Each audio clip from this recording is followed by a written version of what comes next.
Sinead O'Connor's defining moment, but many people did not know the reasons why. Why would a young singer, just as the music industry was trying to shape her, sit down and shave off her hair? For Sinead O'Connor, this wasn't just a haircut. It was the first sign that she would spend her life refusing to become the woman other people wanted her to be. So who was Sinead O'Connor, really? And why did she later say that her biggest hit had derailed her career? Everything's changed. While the act that almost destroyed it had put her back on the path she actually wanted. Before the shaved head, before that extraordinary voice, before she tore up the Pope's picture on live television, Sinead O'Connor was a frightened little girl. And what happened to that little girl shaped everything that followed.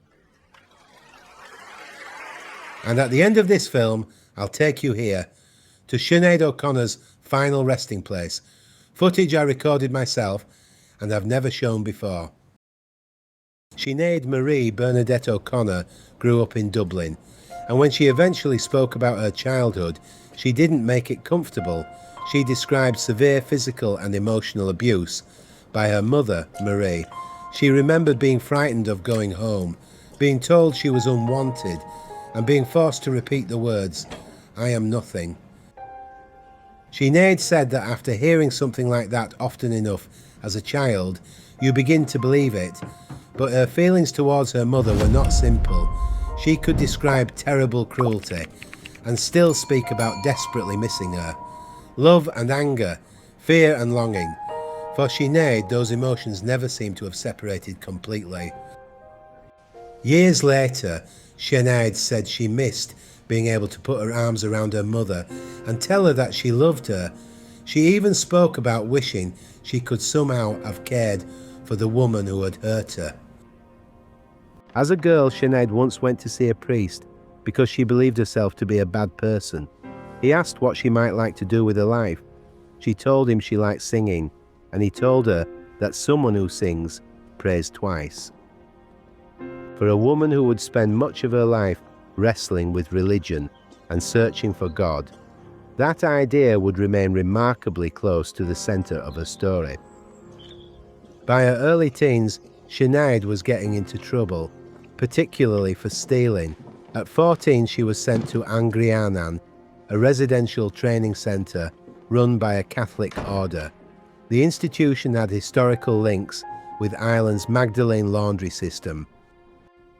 But something important happened while Sinead was there.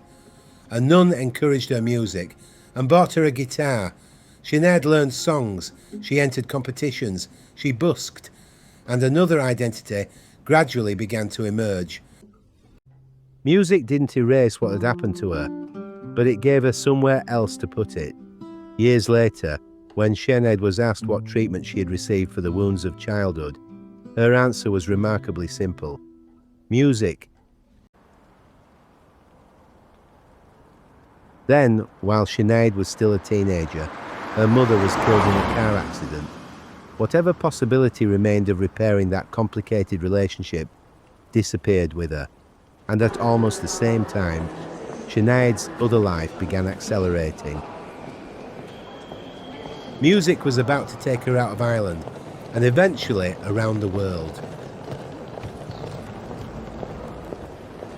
The record business quickly developed its own ideas about what Sinead O'Connor ought to look like, how feminine she should appear, how she should dress, what kind of young female star she should become.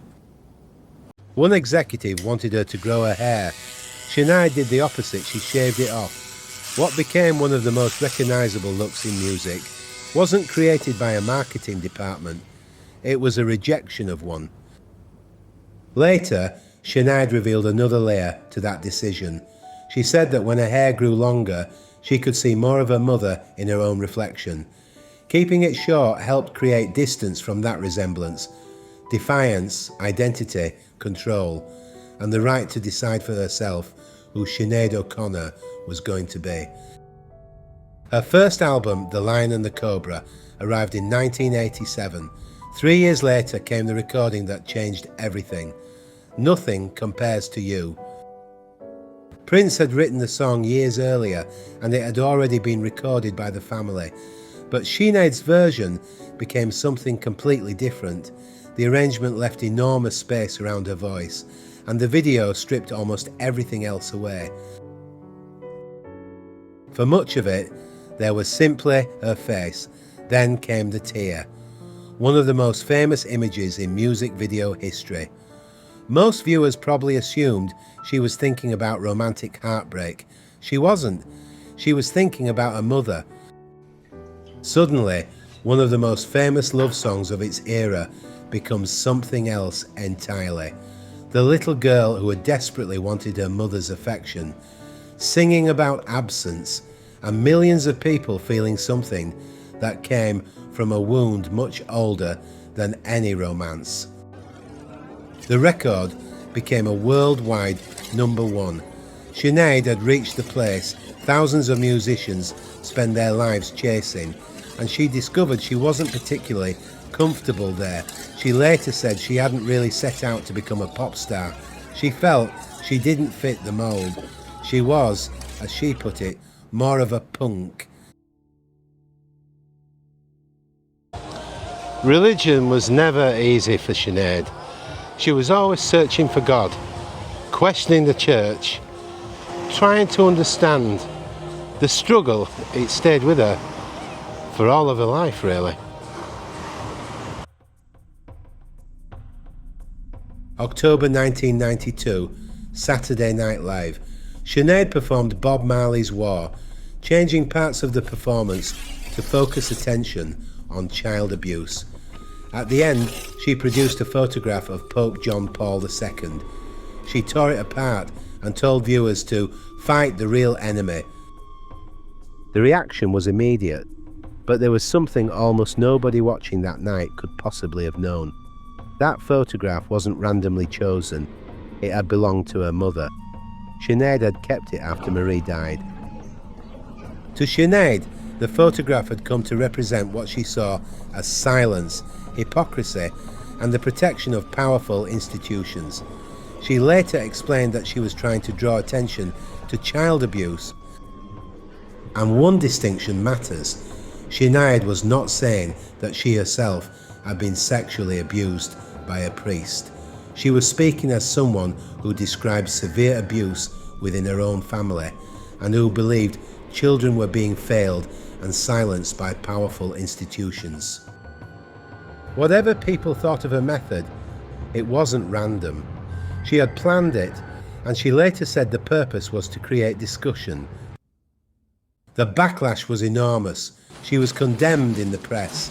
Records were publicly destroyed, and the following week, actor Joe Pesci said on Saturday Night Live that if it had been his programme, he would have hit her. Then came the Bob Dylan anniversary concert at Madison Square Garden. Sinéad walked onto the stage to applause and furious booing. She had planned to sing a Dylan song. Instead, confronted by the crowd, she returned to Bob Marley's War. She wasn't backing down. For years, this became the conventional version of the story. Sinéad O'Connor had destroyed her own career, but Sinéad rejected that interpretation. She later wrote that having the #1 record had derailed her career, and tearing up the photograph had put her back on the right track. To much of the outside world, she had thrown away success.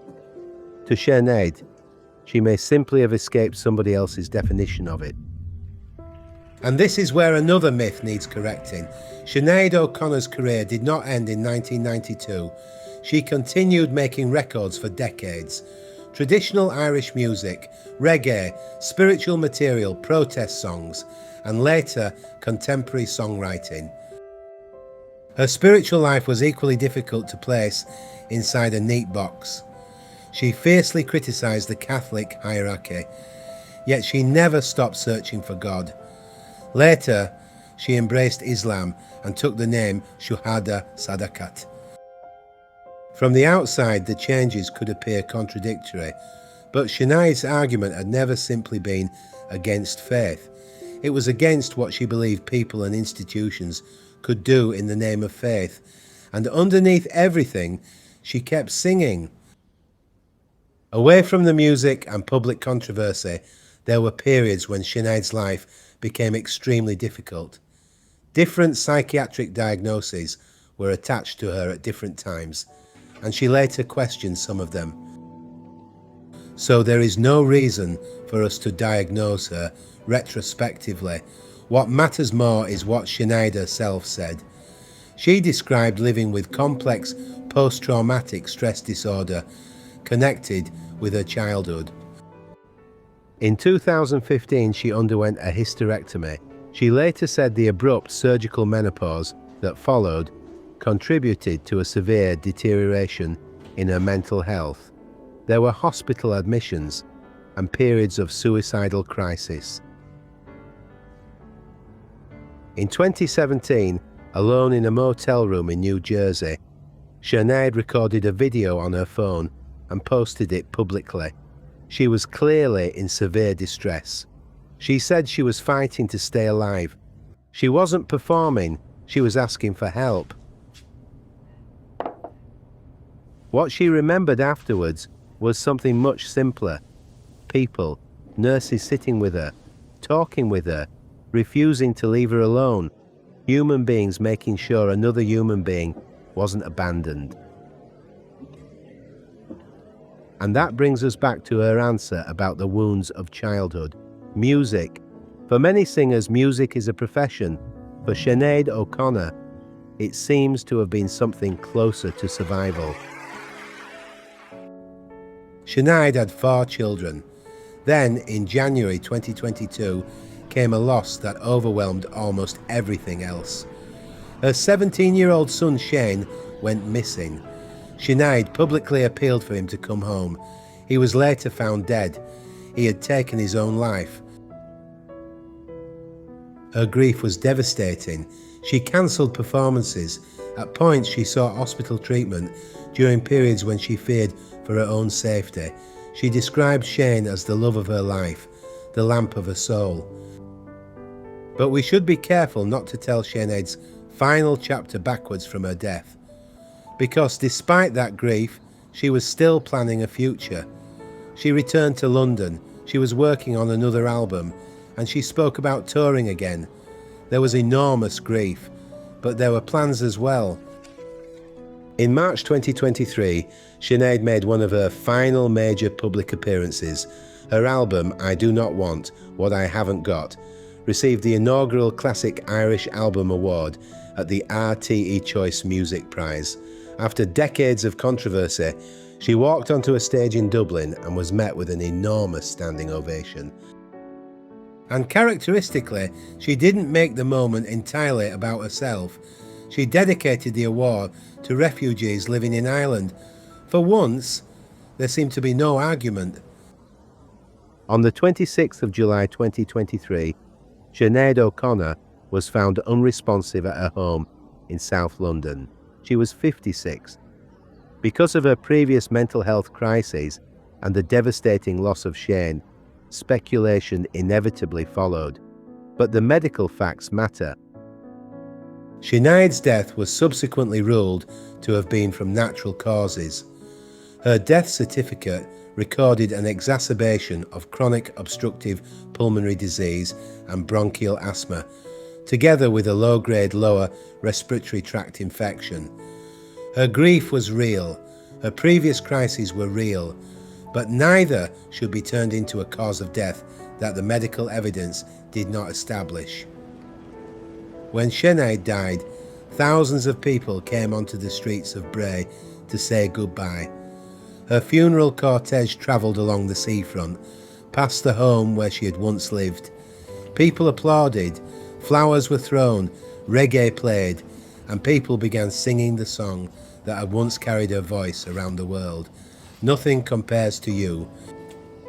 Eventually the public procession ended. Her family and friends continued privately, and Sinéad O'Connor was brought here to Deansgrange Cemetery in Dublin. I recorded this footage myself, and I've never used it before on this channel.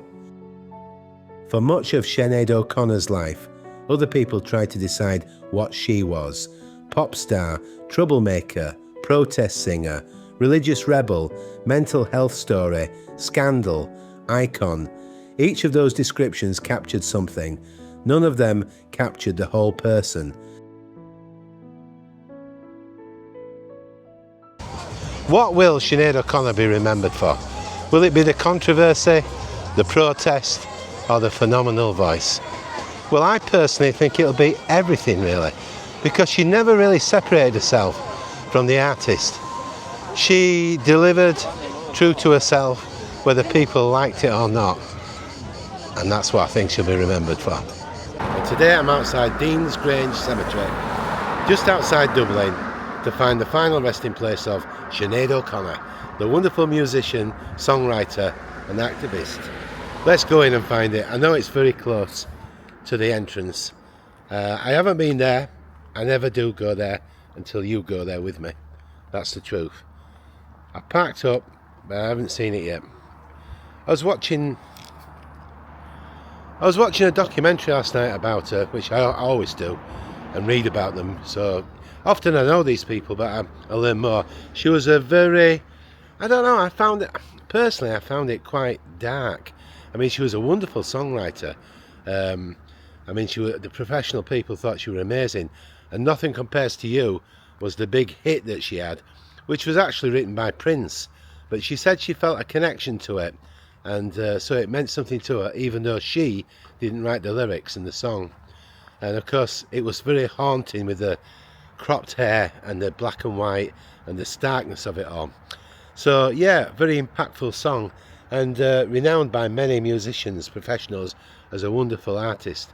So I'm going to have to find it. I know it's very close. Let me have a look. The thing about this Sinéad O'Connor grave is it's so easy to find. Look, that's the entrance coming in there. Come round the corner, it's the garden, and it's there, right in front of you. Got some great flowers, by the way. Yeah, it's lovely, isn't it? Quite simple, but quite nice. Quite a few people have left pebbles and shells and a little one love thing at the bottom. So there we go. Hello Sinéad. It's really nice for me to get here to do this today. Thank you ever so much. I'll try and do my best with a nice film. So it says very simply, Sinéad O'Connor, the 8th of December 1966 to the 26th of July 2023. God is love. Look at the flowers, aren't they nice? Really quite pretty. Right by the entrance, like I say. I'll give you a spin round, look. There we are.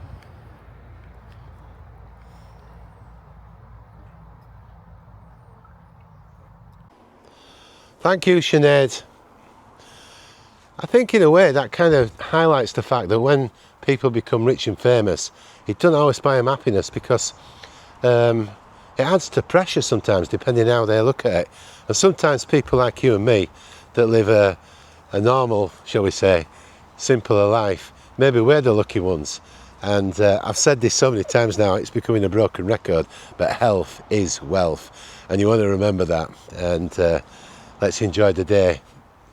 So if you enjoyed that film today, don't forget to subscribe, it's free.